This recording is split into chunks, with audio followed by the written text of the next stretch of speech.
नमस्कार दोस्तों, आपका स्वागत है आपके अपने चैनल जिया स्टोरी टेलिंग में। तो दोस्तों, आप सभी ने यह कहावत तो जरूर सुनी होगी कि मन चंगा कटौती में गंगा, जिसका मतलब होता है कि अगर आपका मन साफ है तो आपकी कटौती में ही गंगा है। तो दोस्तों, आप में से बहुत सारे लोग यह सोच रहे होंगे कि यह कटौती क्या होती है।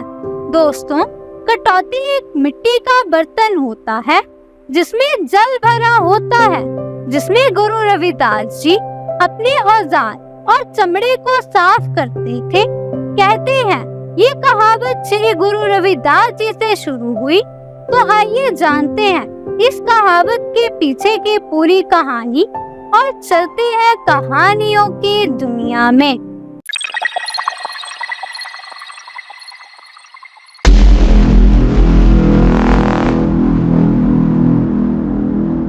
तो दोस्तों, संत कुलभूषण कवि संत शिरोमणि रविदास का जन्म काशी में हुआ था। उनकी माता का नाम कर्मा देवी तथा पिता का नाम संतोष दास था। चमरकार कुल से होने के कारण जूते बनाने का अपना पौराणिक व्यवसाय उन्होंने हृदय से अपनाया था। वे पूरी लगन तथा परिश्रम से अपना कार्य करते थे। संत रविदास बचपन से ही परोपकारी और दयालु स्वभाव के थे। दूसरों की सहायता करना उन्हें बहुत अच्छा लगता था। खासकर साधु संतों की सेवा और प्रभु स्मरण में वे विशेष ध्यान लगाते थे। एक दिन संत रविदास अपनी कुटिया में बैठे प्रभु का स्मरण करते हुए कार्य कर रहे थे। तभी एक ब्राह्मण रविदास जी की कुटिया पर आया और उन्हें सादर वंदन करके बोला कि मैं गंगा जी स्नान करने जा रहा था, सो रास्ते में आपके दर्शन करने चला आया। रविदास जी ने कहा कि आप गंगा स्नान करने जा रहे हैं, यह एक मुद्रा है, इसे मेरी तरफ से गंगा मैया को दे देना। ब्राह्मण जब गंगा जी पहुँचे और स्नान करके जैसे रुपया गंगा में डालने को उद्यत हुआ, तो गंगा नदी में से गंगा मैया ने जल में से अपना हाथ निकालकर वह रुपया ब्राह्मण से ले लिया तथा उसके बदले ब्राह्मण को एक सोने का कंगन दे दिया। ब्राह्मण जब गंगा मैया का दिया कंगन लेकर लौट रहा था, तो वह नगर के राजा से मिलने चला गया। ब्राह्मण को विचार आया कि यदि यह कंगन राजा को दे दिया जाए तो राजा बहुत प्रसन्न होगा। उसने वह कंगन राजा को भेंट कर दिया। राजा ने बहुत सी मुद्राएं देकर उसकी झोली भर दी। ब्राह्मण अपने घर चला गया।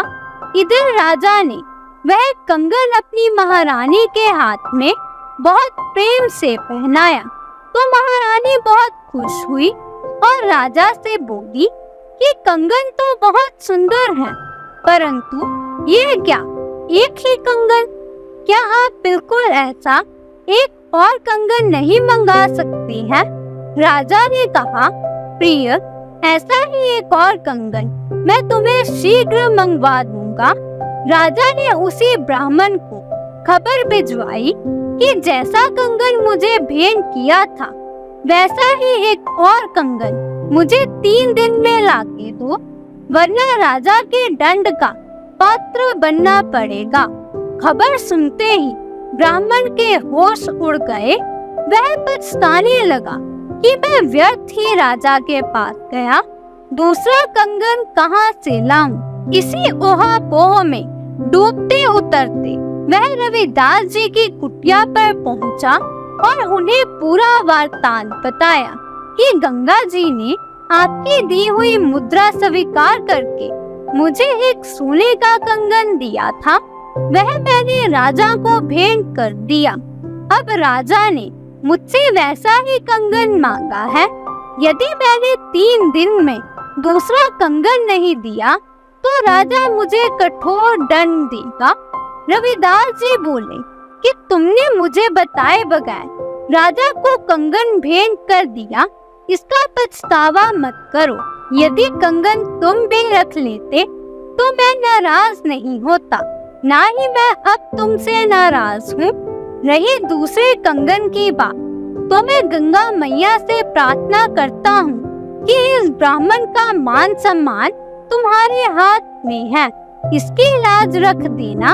ऐसा कहने के उपरांत रविदास जी ने अपनी वह कठौती उठाई जिसमें वह चम्र गलाते थे, उसमें जल भरा हुआ था। उन्होंने गंगा मैया का आह्वान कर अपनी कठौती से जल छिड़का। तब गंगा मैया प्रकट हुई और रविदास जी के आग्रह पर उन्होंने एक और कड़ा ब्राह्मण को दे दिया।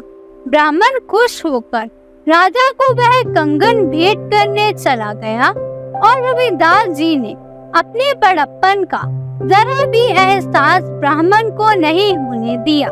ऐसे थे महान संत रविदास। एक अन्य प्रसंग के अनुसार एक बार एक पर्व के अवसर पर उनके पड़ोस के लोग गंगा जी में स्नान के लिए जा रहे थे। रविदास जी के शिष्यों में से एक ने उनसे भी गंगा स्नान के लिए चलने का आग्रह किया। उन्होंने उत्तर दिया, गंगा स्नान के लिए मैं अवश्य चलता, किंतु एक व्यक्ति को जूते बनाकर आज ही देने का वचन मैंने दे रखा है। यदि मैं उसे आज जूते नहीं दे सका तो मेरा वचन भंग होगा। ऐसे में गंगा स्नान के लिए जाने पर मन यहाँ लगा रहेगा तो पुण्य कैसे प्राप्त होगा। मन जो काम करने के लिए भीतर से तैयार हो वही काम करना उचित है। अगर मन सही है तो इस कटौते के जल में ही गंगा स्नान का पुण्य प्राप्त हो सकता है। माना जाता है कि इस प्रकार के उनके व्यवहार के बाद से ही यह कहावत प्रचलित हो गई कि मन चंगा तो कटौती में गंगा। तो दोस्तों, मैं आशा करती हूँ कि आपको ये वीडियो पसंद आएगी। वीडियो अच्छी लगे तो लाइक करना, चैनल को सब्सक्राइब करना और अपने दोस्तों और रिश्तेदारों के साथ शेयर करना। तो मिलते हैं अगली वीडियो में, तब तक के लिए नमस्कार, आदाब, सत श्री अकाल, गुड बाय, जय जवान जय किसान।